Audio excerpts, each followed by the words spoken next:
Hello friends, स्वागत है आपका मेरे YouTube चैनल हिंदी कानूनी जानकारी में। आज हम बात करेंगे सीआरपीसी की धारा 240 के बारे में।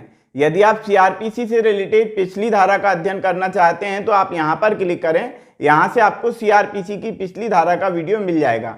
हम बात करते हैं सीआरपीसी की धारा 240 के बारे में। ये कहती है आरोप विरचित करना, यानी कि किसी व्यक्ति पर आरोप लगाए गए हैं तो उसको लिखना।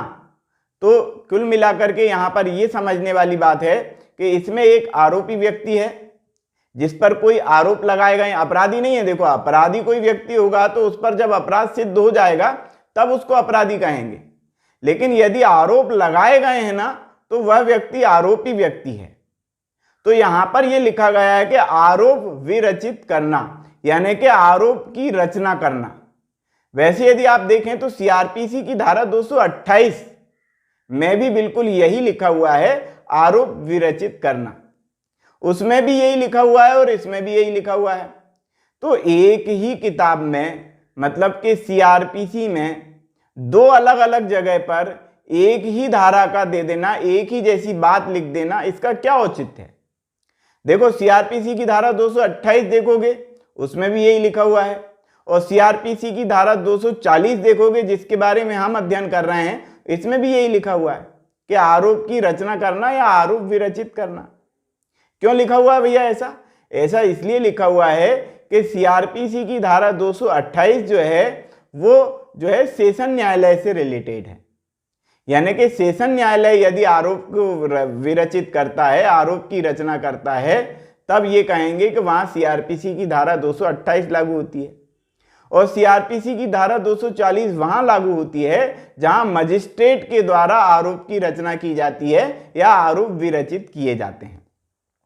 तो मात्र इतना ही अंतर है कि वहां पर सेशन न्यायालय के द्वारा किया जाता है और इस धारा में जो है मजिस्ट्रेट के द्वारा आरोपों की रचना की जाती है। सिंपल लैंग्वेज में हमने समझ लिया। इसके अलावा में हम बात कर रहे हैं कि आरोप की रचना यदि कर दी गई तो फिर क्या होगा, यानी कि आरोप की रचना किन आधारों पर की जाएगी। मजिस्ट्रेट को यदि ये लगता है कि यदि कोई आधार हैं जिसके कारण जो है आरोप की रचना की जानी चाहिए तो जो है वो आरोप की रचना करेगा, और जो आरोप की रचना की गई है उन आरोपों को जो है पढ़ करके सुनाएगा अभियुक्त को, आरोपी व्यक्ति को जिस पर आरोप लगाए गए हैं उसको।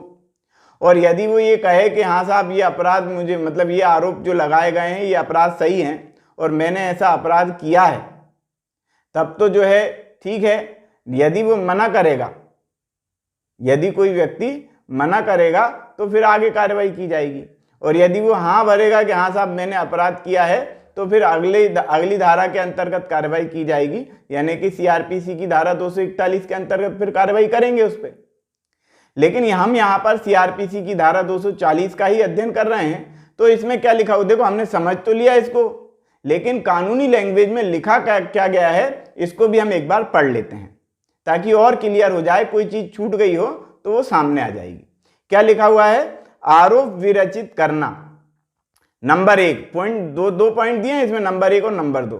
तो नंबर 1, यदि ऐसे विचार, परीक्षा यदि कोई हो, परीक्षा मतलब कोई गवाही वगैरह लेनी हो किसी व्यक्ति से, तो परीक्षा यदि कोई हो और सुनवाई कर लेने के पश्चात मजिस्ट्रेट की यह राय है या ऐसी उपधारणा करने का आधार है कि अभियुक्त ने इस अध्याय के अधीन विचारणीय ऐसा अपराध किया है जिसका विचारण करने के लिए वह मजिस्ट्रेट सक्षम है, यानी कि ये जो मजिस्ट्रेट के समक्ष व्यक्ति लाया गया है ये मजिस्ट्रेट सक्षम व्यक्ति है और उसकी राय में उसके द्वारा पर्याप्त रूप से दंडित किया जा सकता है, तो अभियुक्त के विरुद्ध आरोप लिखित रूप से विरचित करेगा। यानी कि आरोपों को लिखेगा, भैया क्या क्या आरोप लगाए जा रहे हैं, जिस व्यक्ति ने आरोप लगाए हैं वो आरोप लगाएगा, मजिस्ट्रेट द्वारा उन आरोपों को लिखा जाएगा। इसका मतलब यह है कि उसको विरचित किया जाएगा या रचित किया जाएगा या रचना की जाएगी। ठीक है, अब पॉइंट नंबर 2 देख लेते हैं क्या लिखा हुआ है। पॉइंट नंबर 2 में लिख दिया कि तब वह आरोप अभियुक्त को पढ़कर सुनाया जाएगा और समझाया जाएगा और उससे पूछा जाएगा कि क्या वह अपराध का जिसका आरोप उस पर लगाया गया है दोषी होने का अभिभाव करता है यानी कि वह अपना अपराध कबूल करता है क्या, ऐसा उससे पूछा जाएगा। या विचारण किए जाने का दावा करता है, यानी कि या फिर वो ये कहता है कि साहब आप जांच लो, परख लो, मैंने तो कोई अपराध नहीं किया है। यदि वो अपराध कर ले, अपराध करना कबूल कर ले, तो सीआरपीसी की धारा 241 के अंतर्गत कार्रवाई की जाएगी। लेकिन यदि वो अपराध करना कबूल नहीं करता है और वो यह कहता है कि भैया ट्रायल करके देख लो, विचारण करके देख लो, जांच करके देख लो, मैं बिल्कुल निर्दोष साबित होने वाला हूं इसमें, तो फिर वह विचारण के लिए अगली कार्रवाई जो है सीआरपीसी की धारा 242 के अंतर्गत कर दी जाएगी। यानी कि सीआरपीसी की धारा 241 पे कार्रवाई कब करेंगे, जब वह कह देगा कि साहब मैंने अपराध किया है। और सीआरपीसी की धारा 242 में कब कार्रवाई करेंगे, जब वो यह कहेगा कि मैंने कोई अपराध नहीं किया है, विचारण के लिए वो दावा करेगा, तो फिर जो है सीआरपीसी की धारा 242 के अंतर्गत कार्रवाई की जाएगी मजिस्ट्रेट के समक्ष। तो आज हमने अध्ययन किया सीआरपीसी की धारा 240 के बारे में। यदि आप सीआरपीसी से रिलेटेड अगली धारा का वीडियो देखना चाहते हैं तो आप यहां पर क्लिक करें, यहां से आपको अगली धारा का वीडियो भी मिलेगा। सीआरपीसी, आईपीसी और भारतीय संविधान से रिलेटेड संपूर्ण वीडियो भी यहां से आपको मिल जाएंगे। तो आज की वीडियो में इतना ही।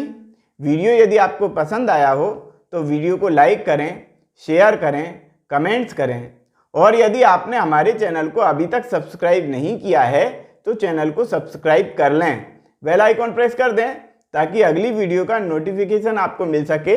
ये वीडियो देखने के लिए बहुत बहुत धन्यवाद।